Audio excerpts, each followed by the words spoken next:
First of all, corporal punishment is not discipline. It is strictly child abuse. You have grown men hitting children as young as age 5 up through high school with a board, and that's child abuse. If it was done anywhere else besides on these schools, on a public sidewalk, anywhere else, they'd be arrested for a felony assault. We need to get rid of child abuse in Texas. Child abuse this paddling in our schools not only is child abuse, but it promotes more child abuse at home. As parents see that it's okay in school to do it, they'll also do it at home. And we have a lot of child abuse in Texas. We have a lot of children ending up dead. We have children in Texas and throughout the U.S. that they go to school, happy children. They're paddled, they come home and have nightmares, they have bedwetting, they're afraid to go to school. We have some children that end up in the emergency room, like little Tyler did the other day. He was in the hospital emergency room. We had a boy the other day in Mississippi. He was paddled. He blacked out and fell forward, broke his jaw, shattered his teeth. Now his mouth is all wired up and he's going to have to eat through a straw, for the next several weeks. That should not be happening in our schools. And thank goodness 30 other states have taken the time to study this issue and see that it's harmful to children, it's harmful to schools, and they put away the paddles. Paddling not only is child abuse, but it also hurts the schools. It increases the dropout rates, lowers the test scores, makes the discipline worse, and it also increases vandalism. These are angry kids after you paddle them. And you have also some sadistic teachers. In my first year at school in 1961, I did some paddling because that was the method of discipline. But I started thinking, why are we doing this? We don't do this at home. And then I noticed other teachers getting some sadistic pleasure out of hitting kids. This bill was passed in Ohio last year. And it was one of the high marks of the governor's career there to get rid of paddling. If you get rid of this paddling now, take the paddles out of our schools, this is going to be something you're going to remember for the rest of your life. You're going to be very proud of your vote for helping to reduce child abuse in Texas. I hope you'll do what's right for children, for Texas, for our schools. Get rid of the paddles. It's not going to cost the state one nickel. That ought to make Governor Perry very happy right there. But it's really a positive step. And it's I've got letters here from the former head of the National Coalition to Abolish Corporal Punishment. Another letter from the lady who was active with EPIC, which is ending physical punishment of children. And she talked about how the Governor Ted Strickland of Ohio found that getting rid of corporal punishment was a highlight in the governorship and enduring contribution in education in Ohio schools. I hope you'll do the right thing and get rid of the paddles in Texas. Thank you. Kids, it's not my problem. They're just some kids up there in Anguilla, but we've got to start facing the fact that we all have a stake in public education. We all have a stake in what's happening to the kids all across the state. If you had one thing to say to Governor Barbour, just say it.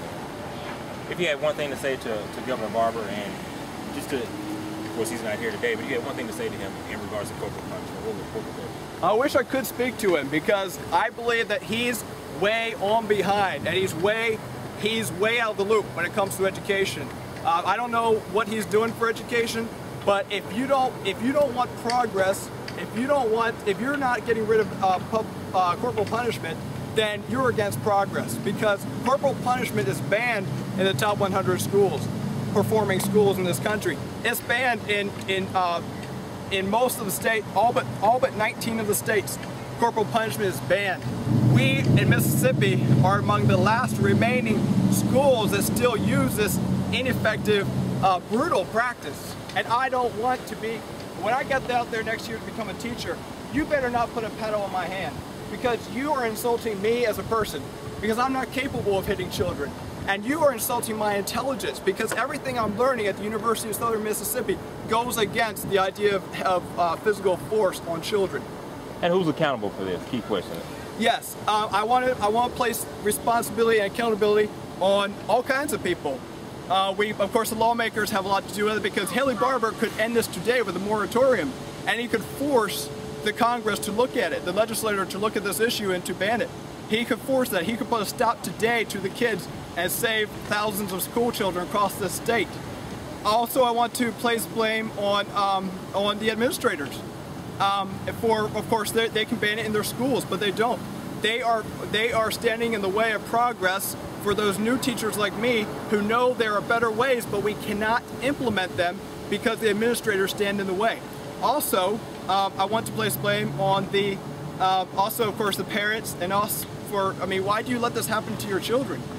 And also I want to place blame on the University of Southern Mississippi and other education programs across this nation. You're teaching us all this good stuff, but you've got to come out there and make some statements. If you truly care about the education of the children in the state, you've got to hold some press conferences. You've got to do more than just try to teach us, because we teachers, new teachers going out there, and we can't change this. We're going out there and we're facing this system. We need some backing from the professors, from those people with doctorate degrees. You've got to come out there and back us up. If you had to sum up today's event, the marching, making a stand out here today, how would you do so in a sentence or two? What I've seen here today is children and parents who truly want a better education, a better future. And what they've done is they've come all the way down here from Anguilla, Mississippi to make their voices heard. Because this is Jackson, Mississippi, and this is where it happens. If it's going to change, it's going to happen here. It's going to have to, because the schools aren't doing anything.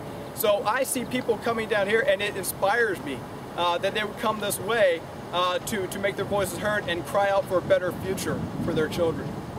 And do you plan on having more march, doing more protests?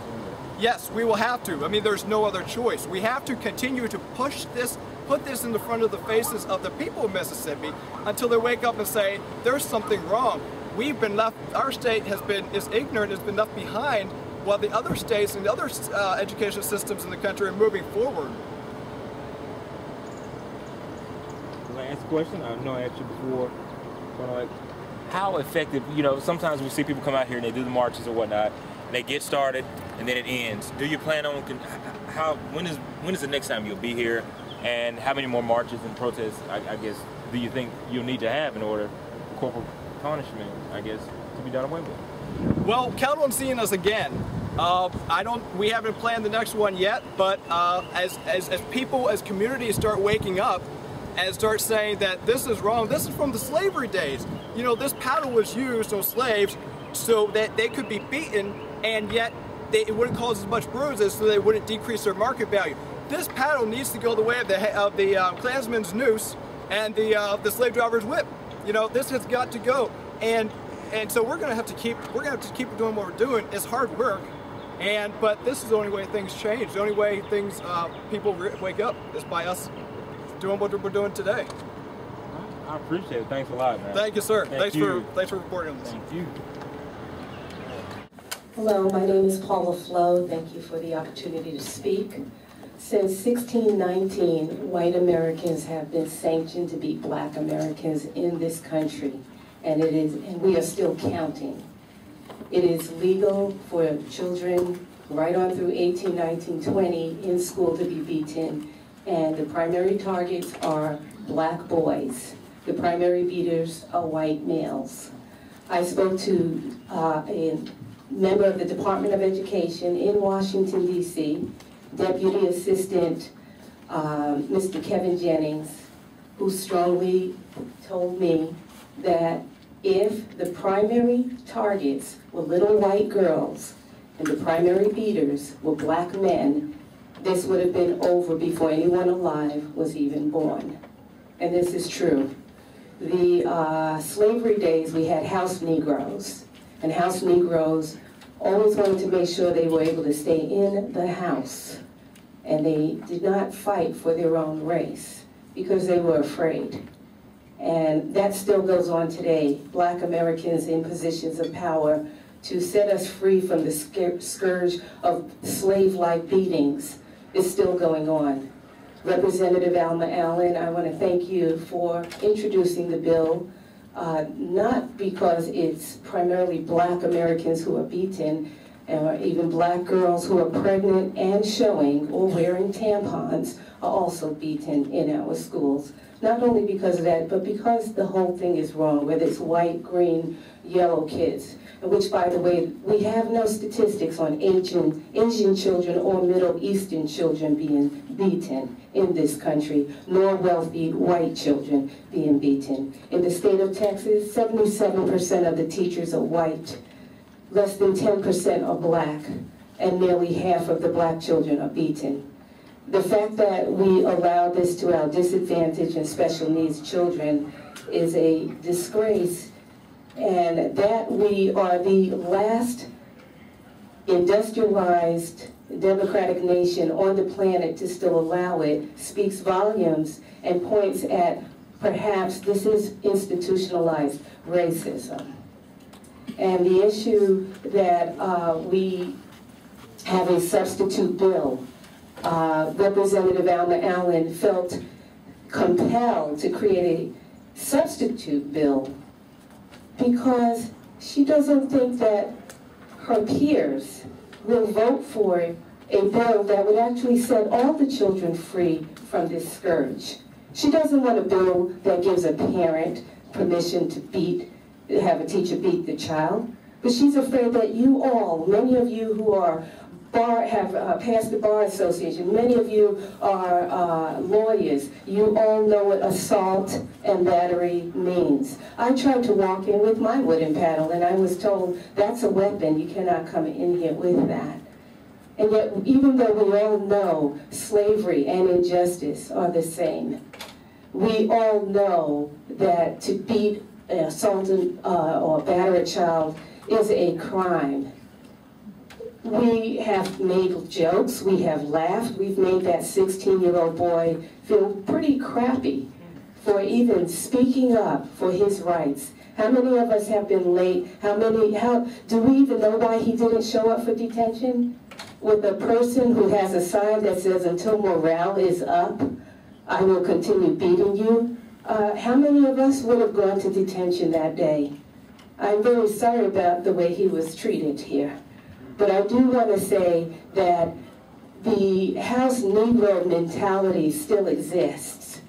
And until I was outside of the White House, and I asked white people constantly, and I showed them the pictures of these bruises, and I said that if this were going on and black men were beating white children, and those were the primary targets, would this be going on? They all said, we would never put up with that. Ms. Flo, we're over our time.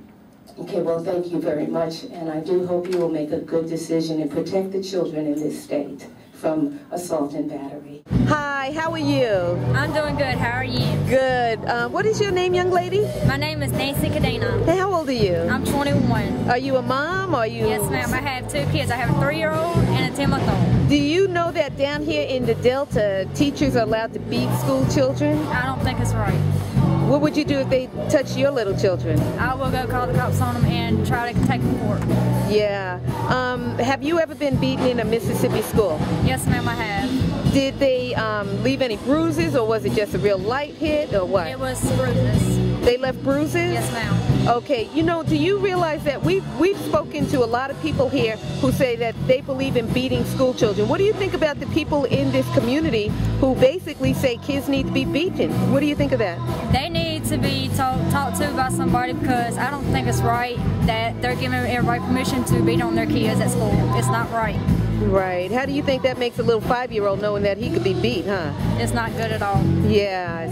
Okay, well, let me ask you something. Hold that booklet up that I just gave you.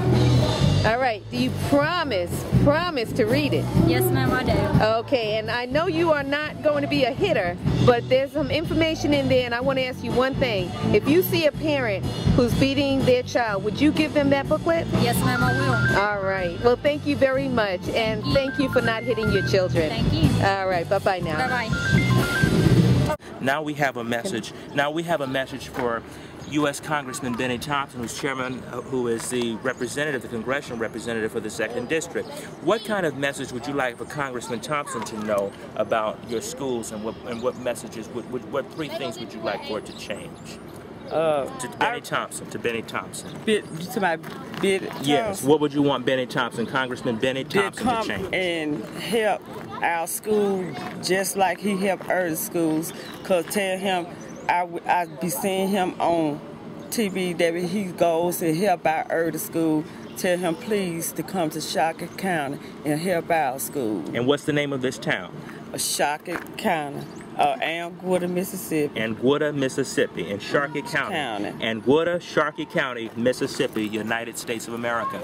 I have a special message to United States Congressman Benny Thompson. You've heard from your constituents here. We would want you to direct immediate federal aid and the assistance of your congressional offices throughout the Delta District to do something immediately to help out with the problem of poverty, of lack of failing schools, and unresponsive local, state, and federal governments. We can do something, Congressman. You can contact me. I'm Democratic State Committeeman Brian Hickenbottom. Contact me at 601-594-3712. Again, that number is 601-594-3712. You can also contact the USM Center for Human Rights because they do dispatch other young people eager to assist these people here in the local on-site. We are on-site right here in Sharkey County, Mississippi, and we are committed to making a change, and we're partnering with the Hitting Stops here and other human rights organizations. Contact me, contact my offices, contact our organizations. We can help. There is no reason that in 2011 that our people have to be displaced, mistreated, and treated worse than animals in the United States of America. I truly say, let freedom reign. Thank you. Thank you, Brian.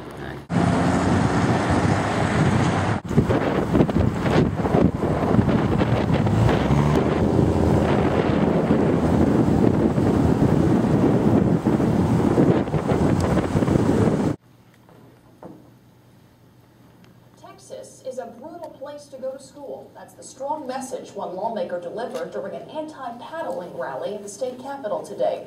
Among supporters was one Texas student who says he was battered and bruised in school. KCEN HD News reporter Jennifer Black shows us how he hopes that Texas joins 30 other states to ban corporal punishment. It feels somewhat like a yellow jacket, kind of a deep sting. Wichita Falls student Tyler Anastopoulos knows what a paddle to the backside feels like. I've been swatted probably about 60, 70 times. Chewing gum, one of the reasons Anastopoulos got the swatting. His mother says she has seen physical and psychological consequences. Almost had to push him out the door to get into school, and he thought, you know, he's frustrated. But things may change for Anastopoulos and hundreds of others in his shoes.